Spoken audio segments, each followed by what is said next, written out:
Good morning, everyone. Thanks. I hope you enjoyed that tour of the Outremer beautiful boat. If you have any questions, please do not hesitate to reach out to atomictunayachts.com. We'll be more than happy to answer any questions you have. Before we start this panel with our local marinas, we're going to give away a couple of prizes. So we have Bonnie Ayler. Bonnie, you have just won 2 nights free at Marina Village Yacht Harbor. Hoping you can see that. Congratulations, Bonnie.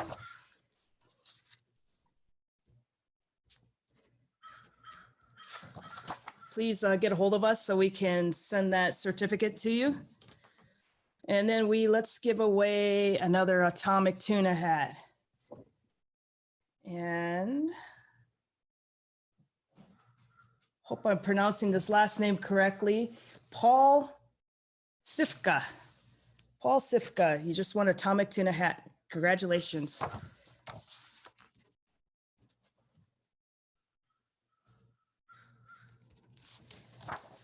So before I introduce Diane and Brock, here at Atomic Tuna Yachts, we always get a lot of questions about the local harbors.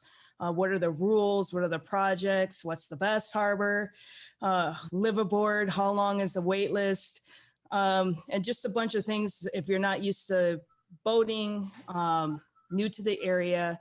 Brock from Oakland Marinas and Diane Isley from Emery Cove Marina are here to talk about themselves. So they got into the industry, more about their marinas, projects, and their specific amenities.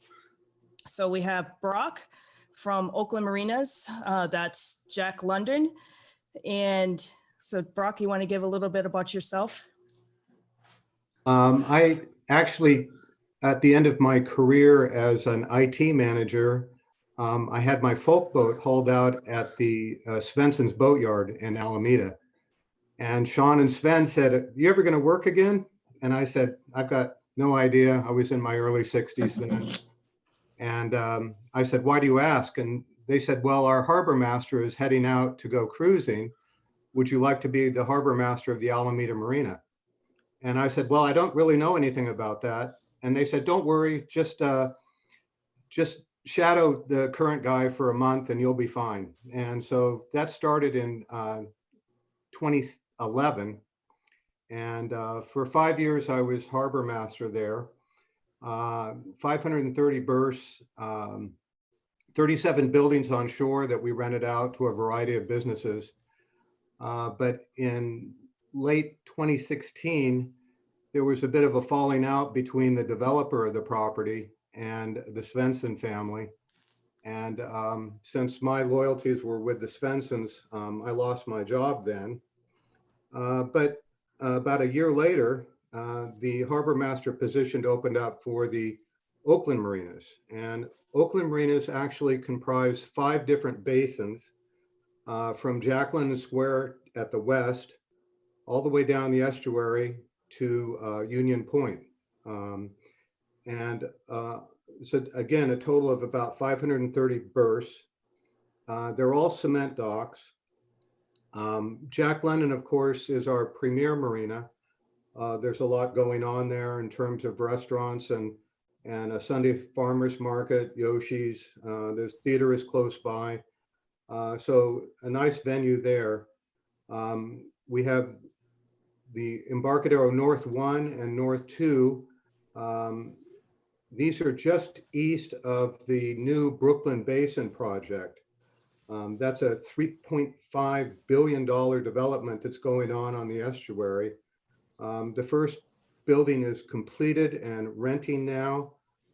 They have a new store there, a Rockies Market that's gone in. There's a affordable housing unit that's nearing completion, and yet another building going up. So eventually there will be a new marina built there, and it will be, I guess I would liken it to what Emeryville is like, with buildings with retail on the ground floor and then residential above. And like I said, a brand new marina. Just past that, Well, one other thing I should mention is that California Canoe and Kayak, which has a retail operation at Jack London Square, they're moving their retail store into the Brooklyn Basin building. You can see it from the freeway, from the Nimitz, an old facade that says Port of Oakland, 9th Avenue Terminal. They're going to be in the waterside corner of that building. They're also planning a restaurant there. So a very nice development that's going along on that part of the Embarcadero. Next down is the North 2 Basin that we have, and that's right next to the Brotzeit German restaurant. And then beyond that is North 1. The Central Basin next to the Motel 6 is where our office is located currently, the Alameda Marina office. And then at the far east end of the estuary is the Union Point Marina next to Union Point Park. So we have lots of facilities at these locations, laundry for liveaboards. Jack London, of course, has the only fuel dock on the estuary, and all of our marina members are entitled to a 10% discount on fuel. And we really do our best to maintain competitive pricing on our fuel. We think we're setting the low water mark on the bay. We do service a lot of first responders, the Coast Guard, Oakland Police and Fire, Alameda Police and Fire, Caltrans, and so on. And so during this COVID-19 shutdown, we are maintaining regular hours on the fuel dock. So that's daily from 8:30 a.m. to 4:30 p.m. We do offer fuel and pump out there.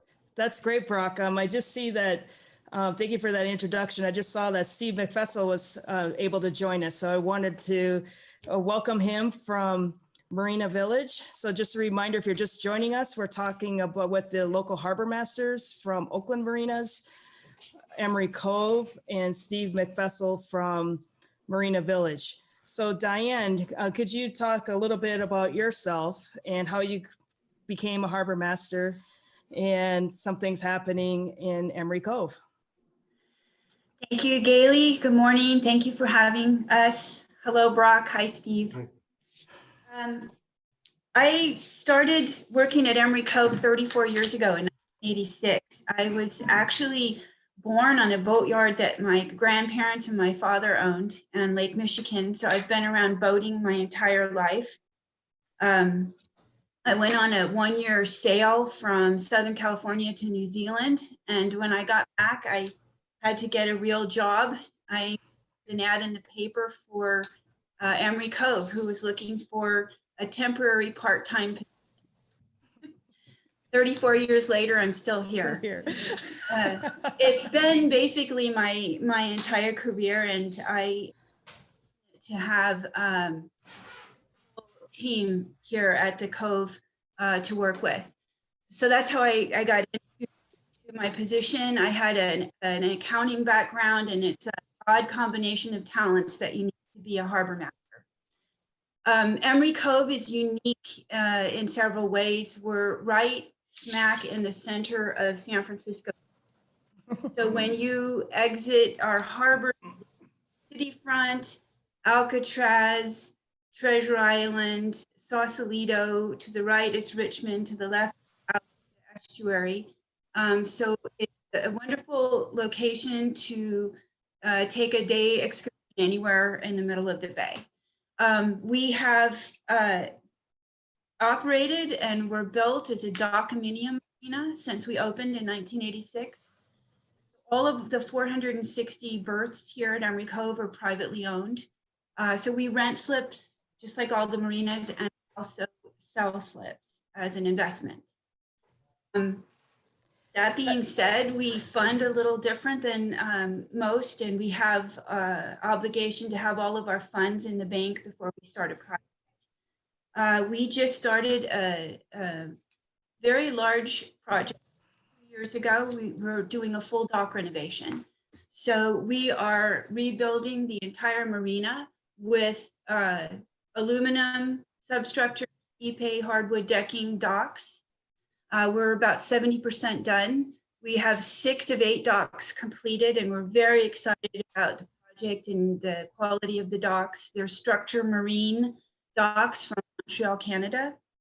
We have upgraded a lot of the amenities. We have electrical pedestals at each space now instead of shared. We've new gatehouses, new restrooms, all new landside landscaping renovation. So it's a very exciting time here at Emery Cove, and we hope to finish up by November of this year. We're fortunate in Emeryville that we have access to both airports and by BART and the Amtrak, so you don't actually to get to our marina.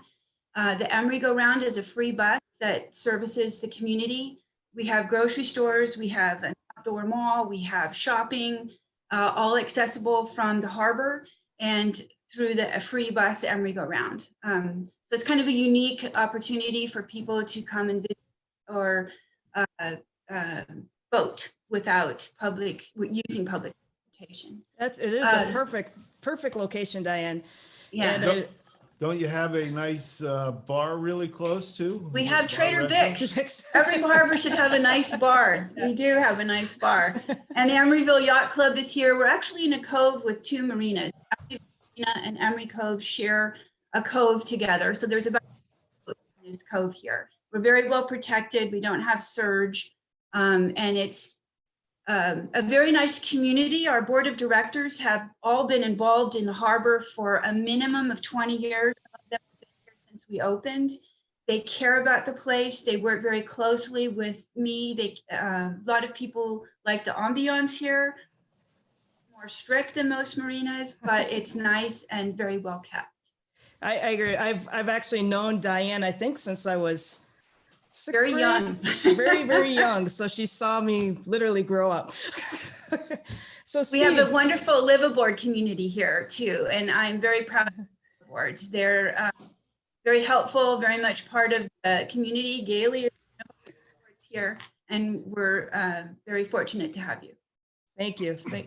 I'm happy to be there. Steve, let's hear a little bit about your background, how you got into being a harbor master, and if you could share some information about Marina Village. Audio.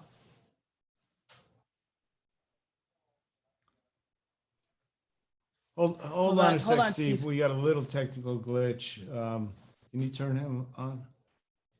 I'm out of my pay There we grade. go. There we go. There we go. Hey, Steve, could you start over for us? Sorry about that. I apologize. I had some connectivity difficulties, which were operator error, not on the fault of anyone else. We're all learning, Steve. I was saying this is a lead into the fact that I'm not actually the harbor master. I'm actually an owner, which means I don't know anywhere near as much as Diane and Brock do, who have been in the business for years and years. But the way I got into it, actually, my background was as a commercial real estate developer. And I had worked for the company years ago. I'd worked for Vintage Properties, who developed Marina Village, the whole business park. And they also developed a marina as part of it. The marina was intended as an amenity, almost more than a standalone business, but it actually started doing pretty well. So we started looking at it as a standalone business. And I was just always drawn to the property. I had a dream that one day I would buy the marina. And after selling a project, I put together a group of people and investors, friends and family, and we bought the marina in 2006 from Vintage Properties. We didn't buy the business park; that's owned separately.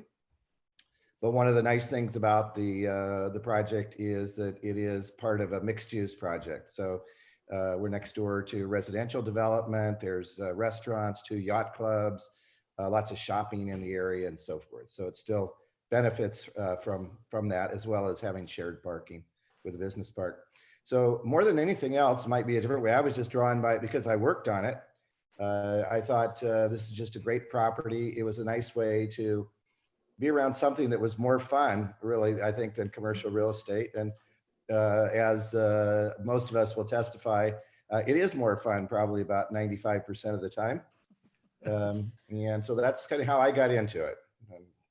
I How many office boats- there. When I go to my office, I'm at home right now for reasons that everyone knows, but I get to office there, and as we all do, and look out over the boats, and it's a lovely view.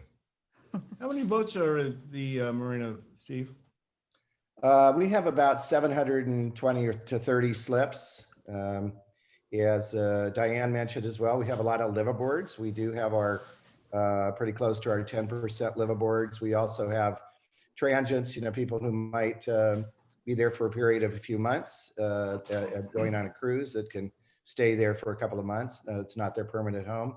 We also have a category called extended stay, where we have people who do have another home. Maybe they have a home in Lodi, for example, and they might work occasionally in the Bay Area. So the extended stay status gives them ability. It's not really their residence. California, you only have one primary residence, but it is something that they can stay more often than the typical limitation for our berthers. Well, that's one of the common questions that we get at Atomic Tuna. I know Wayne and I are always asked, how to become a liveaboard? And I'm going to buy this boat. Can you get me into Oakland Marina or Emery Cove? And they think it's pretty easy, and they don't quite understand the rules and the regulations. Brock, can you talk a little bit about that? Well, we face the same restrictions as all marinas in San Francisco Bay, which is the limit is 10% of your available berths can be used as liveaboards. Now, that number got established by BCDC decades ago. And with the current affordable housing crisis in the Bay Area, we receive multiple calls daily from people that want a liveaboard slip. And if there wasn't a restriction, I would dare say that every single slip in our marina would have somebody living on their boat. It's just that bad. And so with a 10% quota, that's 53 liveaboards for our total number of marinas. They don't turn over often. I mean, if you're looking at a premium of $310 to $375 a month for liveaboard status, where in the Bay Area can you ever get housing even approaching that? I mean, if you add the liveaboard premium to the slip fee, you're still less than $1,000 a month. You can't even get a closet in a studio apartment for $1,000 a month. So the demand is huge. And there has been talk about requesting an increase in that quota. I know there's mixed feelings about that. There are issues of parking and maintenance in the marina, demand on the facilities. So it's not clear exactly where the ideal percentage would be, but I would like to see it. I mean, even if it was increased, if it was even increased to 15%, for us, that would mean another 26 liveaboards. Now, you're going to say, well, are you going to go to your waiting list for that? We don't keep a waiting list. Just because somebody calls up and says, I want to slip, doesn't make them a likely candidate. I mean, we really want people that know boating. We don't want people just living on a boat because it's a cheap way to live and they don't know anything about keeping their boat up or keeping it afloat. So we're under no obligation to maintain a list. We're a private marina. We're not a public marina. And in that case, it's really up to harbor master discretion as to who would get an available slip if and when they become available. And what we're really trying to do is get experienced boaters and quality boats to get that status, because it doesn't turn over very often. Right. And then Diane, how did they come up with that 10%? Why is that such a finite number? I think it was determined when the state issues, the BCDC is a state agency, the Bay Conservation and Development Commission, and they issue marinas permits to have liveaboard. So it's a state issued permit. I think that when they created the permit at the time, with the best knowledge they had, that was a good percentage that they came up with. I tend to think that they should look at the marinas on a more individual basis of what can handle, because different marinas have different numbers of slips, have parking spaces, they have different restrooms and showers, they have different numbers of laundry, and there's a balance of being able to handle residential tenants and the effect on the environment, on your business. It would be nice to open conversations with BCDC. In my permitting, we have bathroom renovation, and we went into a quick discussion about how many restrooms are really needed and how do you determine that. And those are good questions, and they need to be explored, but not on an across the board basis. Do you have pump outs? There's all different aspects of living aboard. And I don't think they've looked at it for many years. I agree with Brock. That's a good point. And I know, so if someone were to buy a slip, or sorry, to buy a boat, how would they go about securing a slip with Marina Village, Steve? Well, one of the things I was going to mention is we do have, I consider, one of the features we have at Marina Village is we have 6 yacht brokers in the project. And so we do have quite a bit of activity there. Of course, we've had the regular boat shows there over time. And candidly and honestly, we have a sort of a analysis of looking at potential liveaboards. I agree with everything that Brock and Diane said. You're not going to get a lot of controversy, I think, on this call from us. But one of the criteria, quite simply, is we are interested in talking to, when one of our brokers sells a boat, we talk to those people very seriously. We usually try to keep a couple liveaboards open at any time. We don't have a lot of turnover. We have a little bit of turnover, and we try to keep a little bit under the 10%. So if a great candidate comes in, particularly who just worked with one of our brokers, we can often find a way to get them in. But I agree with what others said. Really, it's about the person being a boater. We don't want someone who's going to go out and buy something not very seaworthy on the notion that this is really a cheap way to live. We want somebody who's going to be part of the community, somebody who's going to be positive. We do interview everyone and talk to them. I say it's a little bit like getting that aisle seat on an airplane. You get an extra leg room, but it comes with a responsibility. And we look to people to do things like sort garbage. I want a commitment from people that are actually going to follow the Alameda guidelines to sort their trash as they need to. That if a neighbor needs help, if they see something. So liveaboards to me are a really, really important part of the marina. I think, as I understand it, and we looked at it a little bit, the idea was that they provide a level of security by being sort of spread out throughout the marina. And we've certainly found that to be true. I'm also a great believer, besides the fact that boating is incredibly fun, I'm a great believer in the fact that I think people who are boaters are good stewards of the water. And I think the people who love boating, the studies have found that well-planned, well-designed marinas have actually been beneficial for marine life, for the environment. And I think these are the type of boaters, liveaboards we want to get in. One thing I might add is, as I say, if somebody really checks the boxes, they usually don't, it's usually not a terribly long wait. And sometimes we can get them in a temporary basis to see if they like it, and then see if it all works out for both of us. I do agree with Brock's comment that, this is, I think now whether what's going on is going to impact the housing shortage a little bit, who knows? But certainly the Bay Area has really, really suffered from a housing shortage. And I actually think adding to liveaboards selectively with licensing, I would like to see people having to get a permit to be a liveaboard, that their boat would have to pass. They'd have to pass a test. They'd have to show that they're going to, know how to, that they have the holding capacity on their boat. And I would like to see it increase personally. I think it could be increased to 15, maybe 20, as much as 20%, depending on the facility, but with also proper regulation of it. All in all, it's been a real plus for us. Right. I think a lot of the current liveaboards would agree with having that permit as well, because everybody that lives in the harbor is existing liveaboard. They want to make sure it's safe and it's a good, safe boating community. So again, for those of us that are joining us now, we are in the Know Your Marinas. We have Brock from Oakland Marinas and Diane Isley from Emery Cove Marina and Steve Meckfessel from Marina Village. And do we have a question?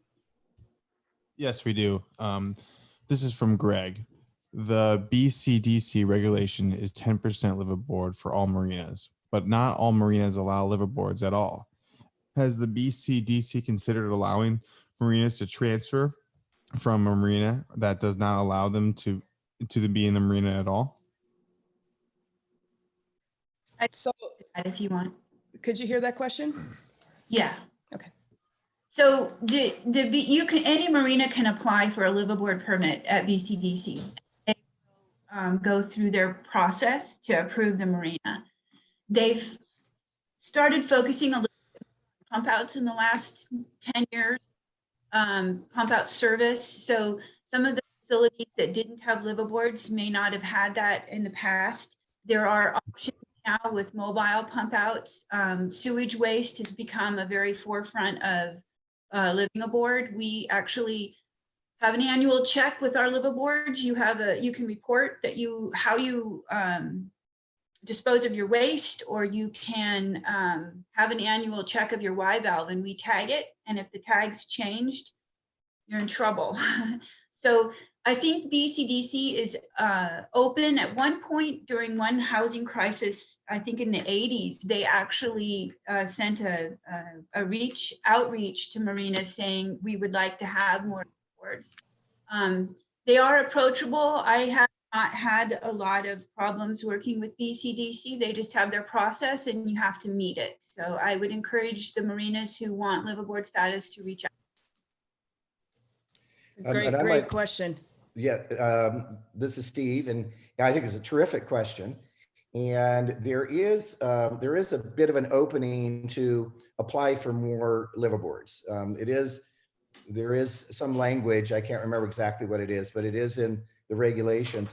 I'm not aware of any marina that has either applied or successfully obtained more liveaboards, but it all makes sense. All of this makes sense, and I think again, greater regulation, the type of thing that Diane is doing at Emery Cove, the regulation and the training of liveaboards. I think this is a great way.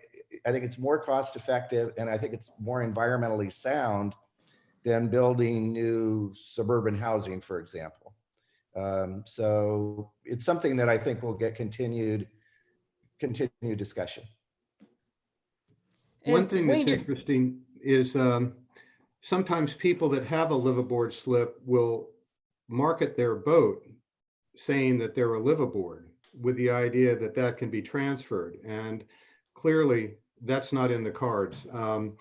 You could get a super premium on your vessel if you could pass on the liveaboard status. And it really needs to be made clear to the tenant that that is unique to them, and that if they sell their boat, the status does not go with the boat. That is a key point, that it's not transferable. That's another question that we always get. So you guys have been great partners for us when we're selling boats and people are looking for a place to put their boat. So thanks for all your support and helping us relay the accurate information to our buyers and new boat owners. And we certainly do some screening for you guys. Yeah. I think the other point that is important is harbor masters are working together, supporting each other, coming to common ground, approaching agencies as a group, educating the agencies who may not see it from the right perspective. And I think that we're all working together to for this topic and the needs of both the liveaboards and harbors. Yeah, So- Scott Ridley, the harbor master at the San Francisco Marina, has over the past year created a group called BAMO, Bay Area Marine Operators. And we have quarterly meetings, or we were having quarterly meetings until the COVID crisis, but it's been very useful. We all face common problems. We all have common issues. We have bad actors that we want to notify our other harbor masters about when they get evicted from our marinas, and it's been very helpful. And the meetings have been well attended. Last December, we had a meeting at the Coast Guard Vessel Traffic Control Center on Yerba Buena, and had access to what is a restricted facility, but got to get inside and see what the vessel traffic control sees from their point of view. Very interesting operation, and it's a good group on the bay organizing all of the marina managers. They see everything. Yeah, right. You brought up a good point. So if you were to have any issues for anybody that's an existing boat owner and you have an issue with your boat, you have an oil leak or a diesel leak, what's the appropriate way to address that to avoid having issues or fines with the Coast Guard? Well, if you have a spill, you're under an obligation to report it, and you've got to call the National Response Center for the Coast Guard, and then also the state Office of Oil Spill Response. So there is an obligation. In theory, anytime you see a sheen on the water, you're supposed to report it. Now, the problem with that is that in some of our marinas, we have major wastewater, not wastewater, but street runoff outfalls. And after a good winter rain, we would be calling all the time. So it's a real judgment call. It's problematic. Every time I've been at a meeting about this, and I pose that question to the officials running the meeting, they take the safe route and say, well, you should be reporting every sheen you ever see. That would be problematic. And I think they would tire of that if we really did that. So it's a bit of a judgment call on that. But if there is a spill, a legitimate spill, it does need to be reported. And I think most marinas have oil spill response kits available, booms and pads. And so that the main thing to do would be to get out, stop the leak as quickly as possible, and do your best to control the spread with booms and pads. Right, that's good.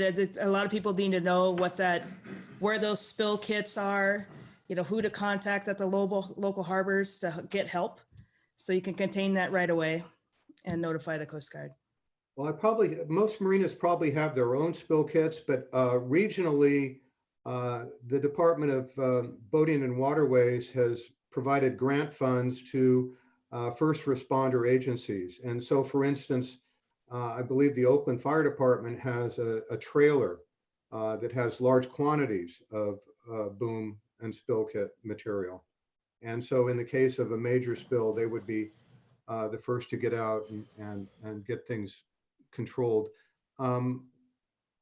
Brings to mind the Costco Busan container ship that hit the Bay Bridge. That created a fairly large spill. That would be an example of where you would want to try to protect the entrance to your harbor if you could do that. Keep it out before it gets in and fouls a lot of boats. So if there's a way to boom off the entrance, that would be my first effort in that. We're just downstream from the Port of Oakland, all the large container ships. And because the estuary gets tidal flow, any releases at that end can be swept down our way quite easily. And on occasion, about once a year, I do make a call into the Oil Spill Response Center and report a sheen in the harbor of an unknown source. We just don't know where it comes from. And you potentially, Go ahead, Sorry. Diane. The Casca Busan was a very real incident for many of us to go through. We were affected by it here. We had oil coming in. Berkeley was affected. There was not boom available to the marinas at that time, especially if you were a private marina. So we had to react and take things into our own control. I drove to Monterey and borrowed 600 feet of boom from a trailer that they had, and I had 600 feet on site. I now have 1,500 feet of boom on site at all times in the harbor, because I realized in an emergency, you may not have access to what you need.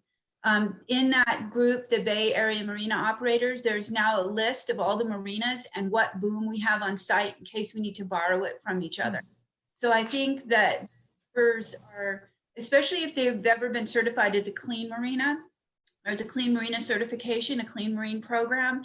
And if you've been through the program, one of your obligations is to have boom on site to handle a spill from any of your largest boats. So I think harbor operators are very responsive and very ready for spills. I think that we are probably in real life trained more often than the Coast Guard staff, because we actually have to go out and deal with these little problems that really do happen in the harbors. That's great. I know the clean marinas, that was a huge undertaking. When did Emery Cove get certified? I started that program. I was on the original group that was involved in that. It started in 2004, and it was started so that we were not regulated, that we could get out in front of that, create a program to not have the government come in and try to regulate an issue that they don't really have ground experience on. So the program's been very successful.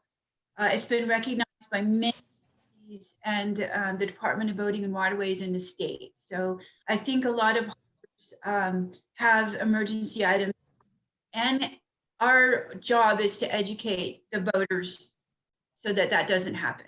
Right. With tenants, we're doing that. With our training, we're doing that. With our newsletters, we're doing that. It's always about. So I think that all of us are doing a pretty good job of that. It's kind of the theme of the entire weekend, would you say, Wade, is education, communication, just about with all of our panelists. So we have a question. What about those Oakland A's, Brock? Yeah, right. Well, if we ever have sports again, you know that they're promoting a new estuary-based ballpark. This would be at the Howard Terminal, which is just west of the ferry terminal at Jack London Square. They are promoting it. It seems to be moving ahead. I've got concerns about traffic and parking and access, but we'll see. We'll see what happens. I'm not going to, no predictions on that one. But if it did happen, the Jack London Square Marina would be similar to the South Beach Harbor in San Francisco. You'd be right next to the stadium. Right. It's going to be like another McCovey Cove. And I imagine Marina Village is going to get very busy too, right? Because a lot of people are going to go right up the estuary. I would think so. I would be very, very excited about that. And I've been a kind of an A's fan, but more of a Giants fan over the years, but I'm ready to switch right over. I'm excited about it. I hope it happens. On that last topic, which I think was well covered by my colleagues, I might just add one thing that, again, this is an area where when something occurs that's sourced from an individual boat or one of the boats in the harbor, that report almost always comes virtually immediately from one of our liveaboards. Most likely, this is another area of the eyes and ears. We only have so many eyes and ears, and it's nice to have those 70 some odd extra pairs of eyes and ears out there. Maybe double it for a couple living on a boat. So it's helpful to have that watch. That's great. Actually, one of the potential problems for spills are and water quality issues are the derelict anchor outs that we get in the San Francisco Bay Area. Richardson's Bay, of course, has for decades been a hotspot for that. The Oakland estuary at one point had a tremendous number of boats anchored out. there was a major cleanup, multi-agency cleanup. It was almost $7 million that was spent on that back in 2013.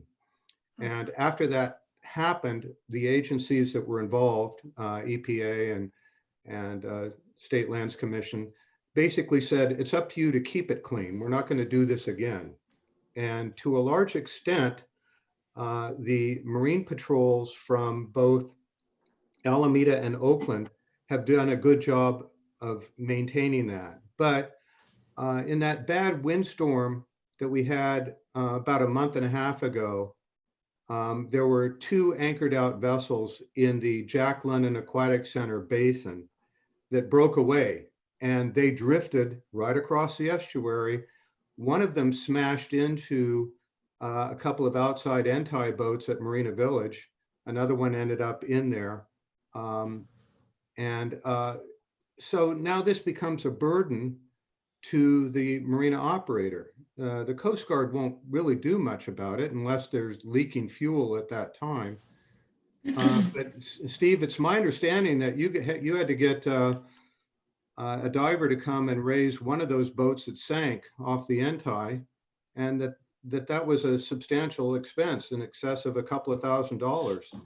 Right. But then just a couple of weeks ago, the other boat that went into Marina Village, plus 6 of mine from my marina, abandoned boats, were taken by the Oakland Police Department Marine Patrol down to the parking lot at the Jack London Aquatic Center. They were drug up on shore on the boat launch ramp and crushed and put in trucks and taken to landfills. Now, I don't think that that's the best way to do this, but right now with the funding that's available, that is at least it's happening.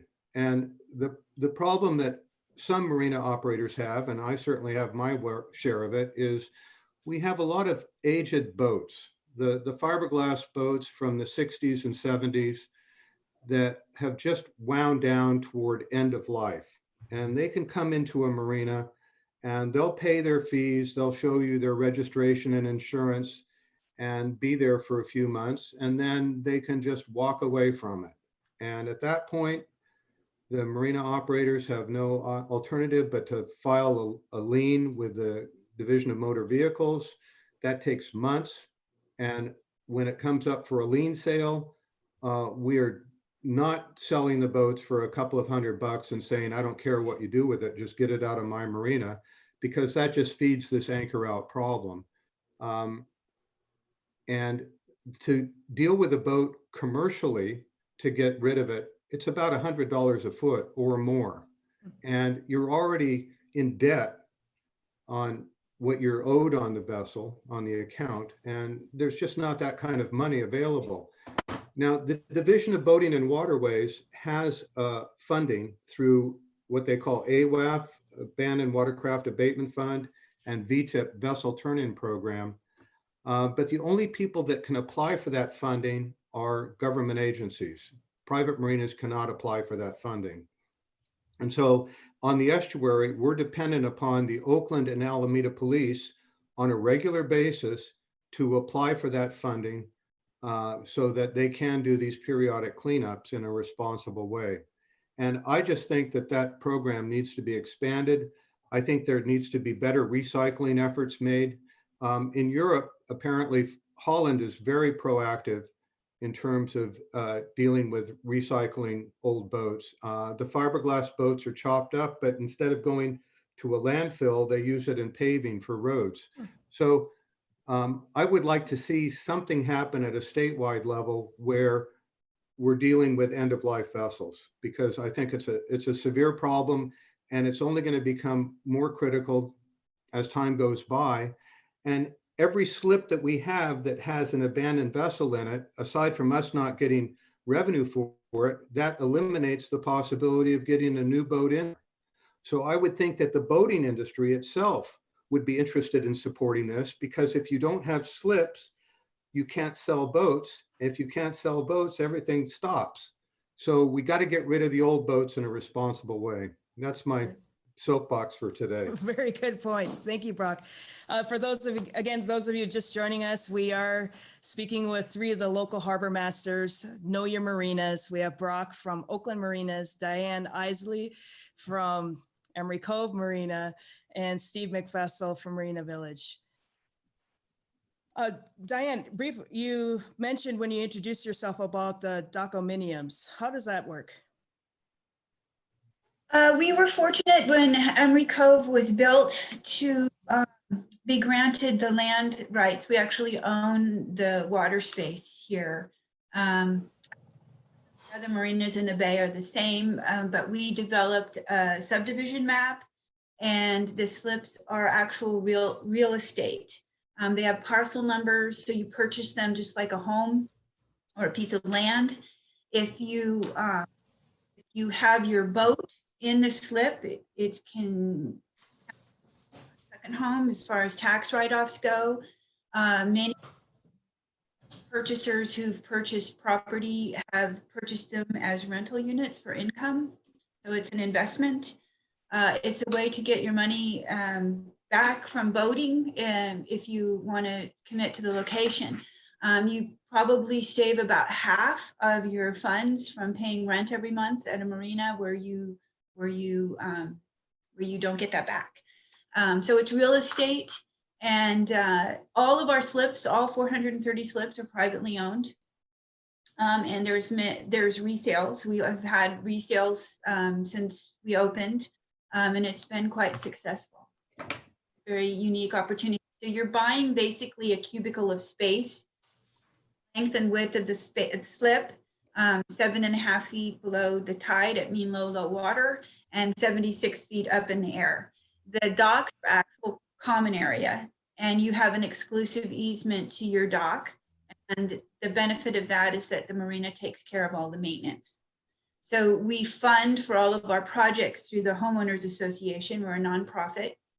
We have money in the bank before we dredge. We have money in the bank before we repave the parking lot. We have the full amount of money in the bank before we just did our $11 million dock renovation. And so that's my job, is to make sure that the funds are collected. And it's a very tight run ship. Oh, you guys are so busy in that. With the We operate with a board of directors. So I work for a board of directors. 3 of our board of directors lived here for many years. They have very nice boats. They're very educated, nice people, very helpful, very involved, and they care about the harbor. We've had a lot of consistency, which is nice, in the running of the marina over the years. So Wayne, I know you're a live aboard. What would you say your experience has been as a boat owner and living on the boat? Well, I've lived aboard since I really got out here in the early 90s. And I lived aboard over in Sausalito at first, at Sausalito Yacht Harbor, at Schoonmaker. I'd live aboard for a year or two and take off cruising, come back, live aboard. And I was lucky enough to get a live aboard slip at Emery Cove with Diane about 6 or 7 years ago. And Emery Cove is great. Location is great. It's nice and clean. The whole vibe there is great. And I just love it. And my wife was not a boater when we lived aboard, when we moved aboard. And she gave me 6 months to see how she liked it. And that was 7 years ago. So, even somebody it's not much of a boater or wasn't, it's just great. And, we've talked about it over the last 3 days about Blue Mind. And I know it goes for everybody here that's been talking. Being in, on, or near the water makes you feel better. It makes you work better. Everything's better being in, on, or near the water. And living aboard really magnifies that, because we're there every day. I get up in the morning, I look out the window, it's beautiful, or it may be raining or whatever, and it's just great. So I recommend it. We get a lot of people that are asking us when they're buying boats about live aboards, and we kind of screen that for the harbor masters, because we don't want to ruin it. And we know that they need good people and good boats. So We're really involved in that a lot.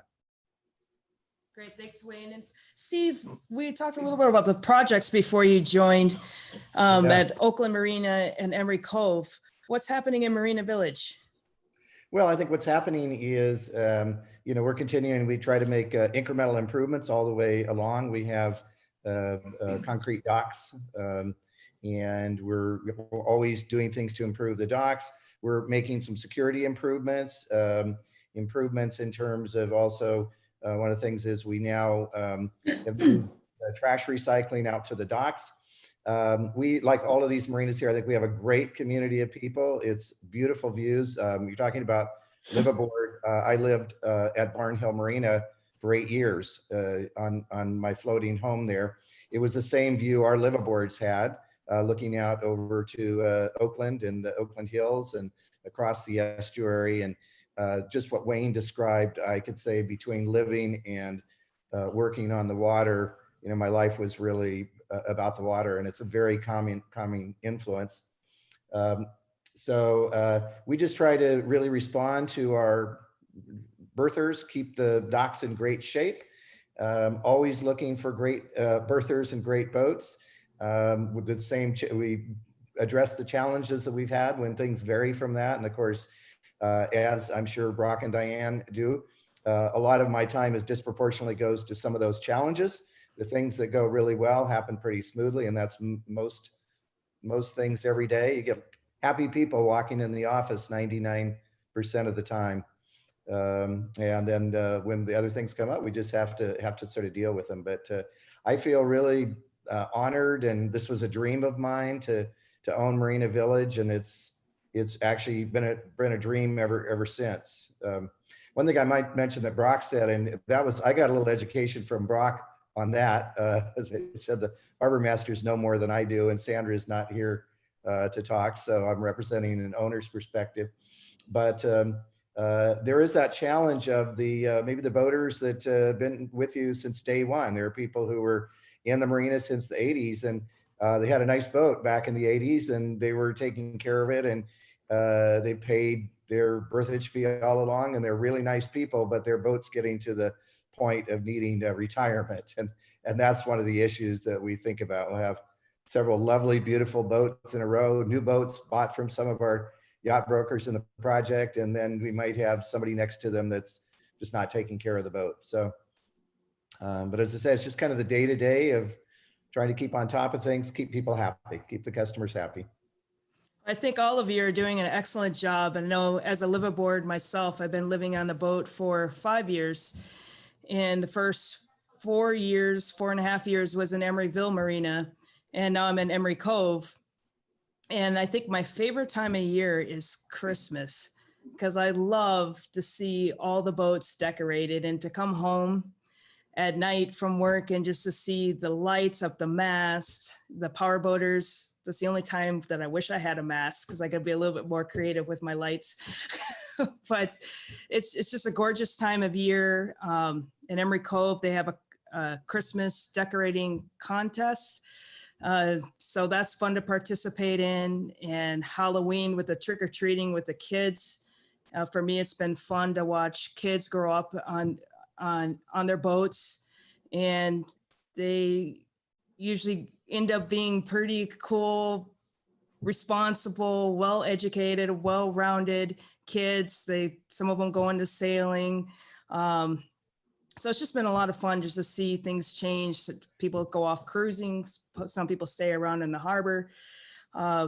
So if you are looking to be a live aboard and you have any questions, you can always reach out to Diane, Brock, Steve, Sandra, as he mentioned, and take a look at it, get involved. Hey, let me ask you harbor masters and Steve, the owner, a question about COVID-19 and what you guys are doing to handle it. Diane? I can answer what we're doing. We get a lot of phone calls from the boat asking if they can go boating. I called the Coast Guard, and the Coast Guard advised that they're not regulating. This is not a federal regulation. It's a county regulation. So they're not citing people out on the bay for boating. I contacted the county of Alameda, and they responded, we want people to stay at home and shelter in place. That being said, I don't think they're citing people for being out on the boat. The harbor office is closed. We are answering the phone. In fact, I have all of the phone calls from the office going to my cell phone until the shelter in place is lifted. So we are servicing our customers. All you have to do is call, but the office is closed. We are on site. We listed the essentials for keeping staff. That's making sure that no sink while people are not down here. And we found one sink taking on water, which we corrected. So it happens. We felt that the restrooms needed to be cleaned, so our janitorial service is still there because we have residential tenants. And with the new marina, the electrical is much more sensitive, so we need to make sure that any tripped breakers or power is on. So those were the essentials that we feel we need to pay attention to. So we have a skeleton crew working still on site every day, as well as our security guard. People who, I understand they want a boat because they're stuck at home, and it's probably a way to distance yourself, but you want to minimize what you touch and use at the harbor to keep this pandemic real and serious and under control. And that's how Enrico's handling it. Brock, how are you guys handling that? Well, I mentioned earlier that we do maintain the same regular hours on the fuel dock at Jack London Square because we deem that to be an essential service. As far as our office goes, we've cut back to one person in the office a day and minimize the office hours of 10 to 3 as opposed to our normal 8:30 to 5. And the maintenance staff does still come in, but at a reduced rate, reduced level of maintenance. And we're doing our best to do the shelter in place. It's interesting you brought up the issue about recreational boating. I mean, we know that San Diego Bay basically outlawed boating on the bay. And we didn't want to see something like that happen in San Francisco Bay. The latest issue of Latitude 38 said, if you're out on a boat with somebody that you sleep with, it's okay. So that could be interesting. But in any event, I was glad to hear that the Coast Guard is not going to have any objections. I was actually interested to see what's going to happen with the Single-Handed Sailing Society. Apparently is going to be making a decision about the annual single-handed Fairlawns race. I can't imagine any more social distancing than that. Then again, you know, you've got the race committee. So I don't know what will happen with that this year. They did cancel the Round the Rocks race in March, which I think they're going to try to reschedule. But in any event, it's a perfect, the killer is that now with people laid off or not going into the office, what a wonderful time to get out on the water and go boating. I mean, they've got the time to do it. And it would just be a tragedy. It would be a shame if there were restrictions that were brought down that didn't let them do that. We are seeing, I think, more people coming to their boat in the marina, not necessarily going out, but just spending time on their boat in the marina. And that's a nice thing. I mean, as a harbor master, I think the real tragedy is that boats don't get used very much. Yeah. People are paying monthly slip fees and insurance and maintenance, and they just aren't getting out. So anything that helps get them out on the water, from my point of view, is a good thing. That's what their boats are intended for. So from my standpoint, I'm assuming I'm next on this. Yeah, for sure, Steve. Yes, cutting back on the maintenance, but we are doing what we consider essential maintenance. Sandra's in the office, but the office isn't open, but we can do almost everything remotely, including move-ins, moves out, and that activity slowed down, but it's still there to some extent. We've added to the janitorial service in terms of disinfecting, and so forth. But the thing that I think of is not just where COVID is today, but what it's going to be over the next coming months. And for example, golf courses are starting to open up. I said, I can social distance in golf. I'm not in the fairway anyway. What's the point? So, boating clearly is something that people can social distance or just be there with their immediate family. And I think one of the lessons from COVID is life's too short, and it's why wait, why defer things that are, rewarding and that make you feel good. And I think clearly boating falls into that category.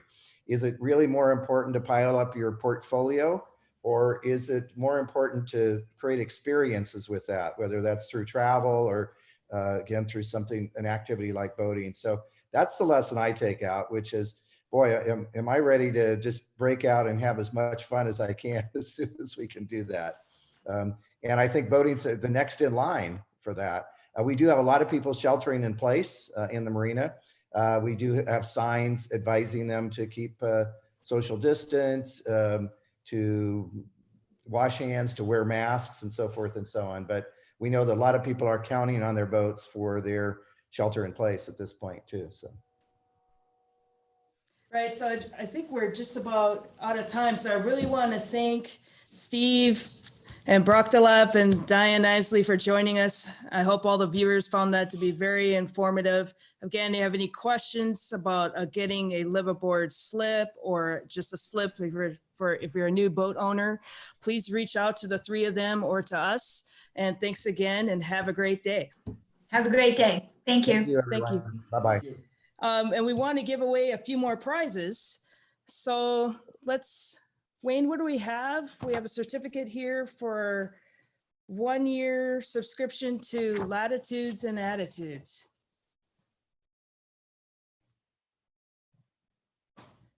Who's our lucky winner? How about Paul Sifka? It's Paul Sipka. Congratulations, you just won one free year subscription to Latitudes and Attitudes. And do we have time for one more? Sure. This is wonderful wine from Mount Beautiful Winery. We have a red and white bottle of wine. And who's the winner? Let's see here. How about Keith Miller? Keith Miller, congratulations. We'll make sure we get that to you. And we're going to next go do a walkthrough through a Catalina 350.